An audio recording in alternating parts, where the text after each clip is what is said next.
بسم اللہ الرحمن الرحیم اللہم صلی علی محمد وعلی آل محمد۔ رسول اللہ صلی اللہ علیہ وآلہ وسلم نے فرمایا، جو ذوالحجہ کا چاند دیکھے اور قربانی کا ارادہ رکھتا ہو تو وہ اپنے بال اور ناخن نہ کاٹے۔ یہ حدیث مبارک علماء کرام اسے استحباب کے درجے کے اندر لیتے ہیں کہ مستحب ہے ایسا کرنا، یعنی جو قربانی کا ارادہ رکھتا ہو تو اس کے لیے بہتر یہ ہے کہ وہ جو ہے وہ ناخن اور بال نہ کاٹے، یعنی اس سے پہلے کاٹ لے۔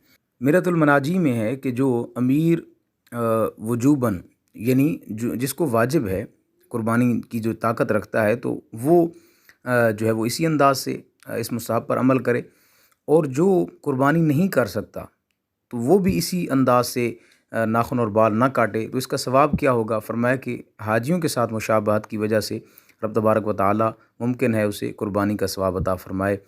دعا ہے خالق کائنات ہمیں بہتر قربانیاں کرنے کی توفیق عطا فرمائے۔